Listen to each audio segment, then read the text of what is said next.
service to the Lord is real unity. In the material world, such unity is not possible.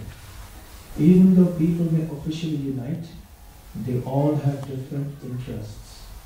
In the United Nations, for instance, all the nations have their particular national ambitions, and consequently they cannot be united. This unity between individual souls is so strong within the material world that even in a society of Krishna consciousness, members may sometimes appear disunited due to their having different opinions and leaning toward material things. Sounds familiar? Little bit, right? Actually, in Krishna consciousness, there cannot be two opinions. There is only one goal, to serve Krishna to one's best ability. If there is some disagreement over service, such disagreement is to be taken as spiritual. Hare Krishna.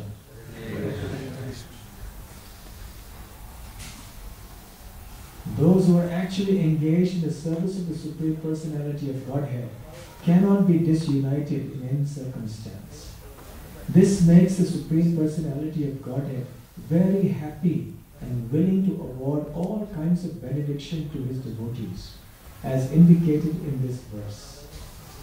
We can see that the Lord is immediately prepared to award all benedictions to the sons of King Prachina and Varisha. That's the end, right? So what a nice purport, and how relevant to the topic we're discussing today, and how important for our lives, not only as brahmacharis but also as devotees. Actually, this principle is applicable to all devotees in all ashrams. I think we are all extremely familiar with the contents of this purport by experience in our day-to-day life. For small things, there will be disagreements in the ashram. Every day there will be some or the other issue happening. But, as Srila Prabhupada says here, if we are focused on the goal, if there is only one goal, and that is to serve Krishna to the best of one's ability, then automatically everything will be adjusted. Can you go back, please? To the purport. Purport.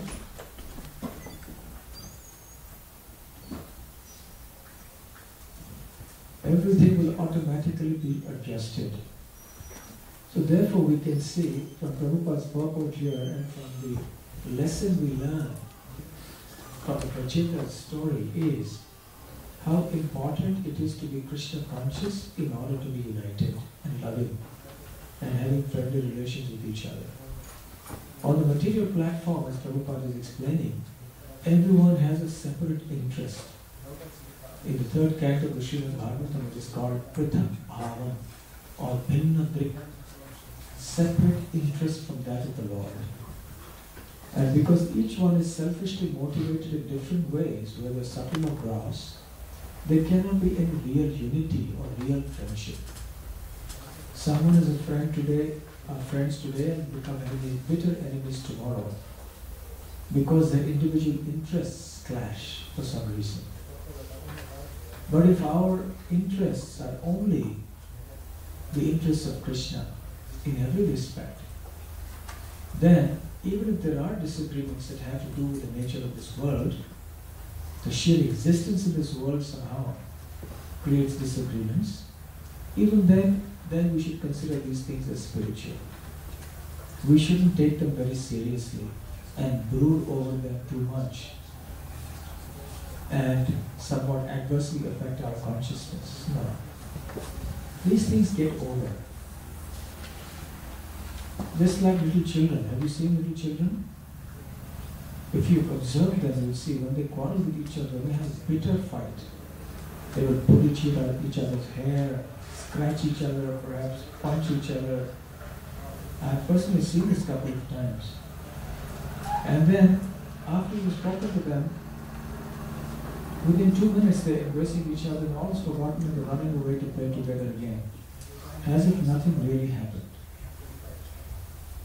Why is that? Why is it possible for them to do like that? Because there is no envy in their heart. They are simple by nature, simple-hearted.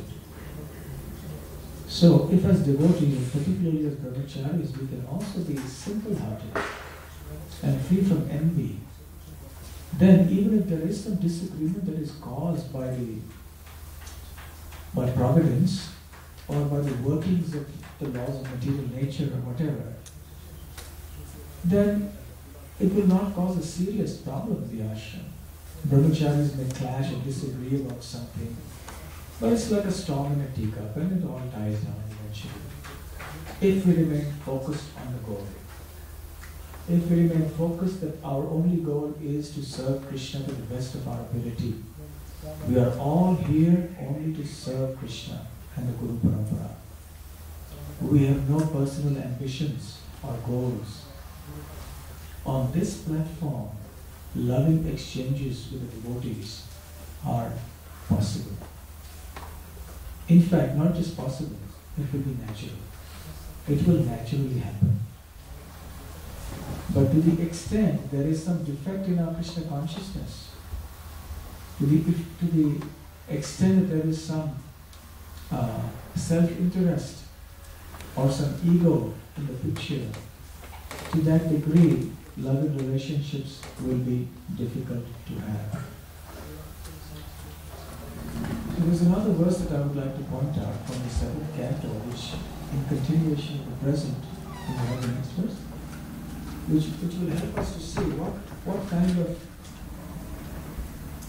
qualities would be helpful for us to cultivate in order to develop loving exchanges with each other.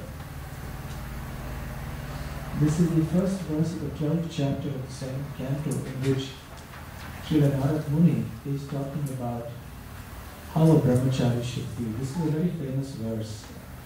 How many of you have heard of this verse? Brahmachari Gurukule Vasan? Yes, Srila Prabhupada talked about this verse many times. He quoted this verse actually many times. So we'll just chant this verse also. Shri Narada Uvacha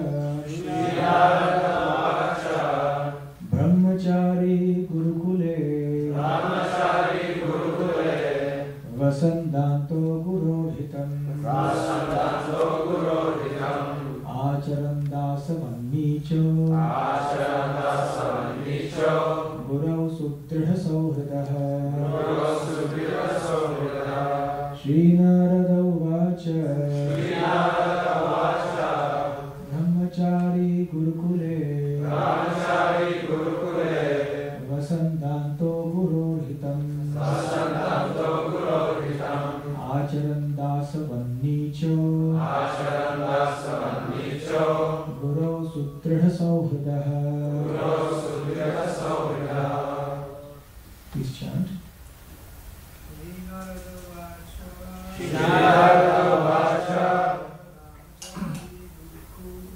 Brahmachari Gurukule Vasandanto Gurodhitam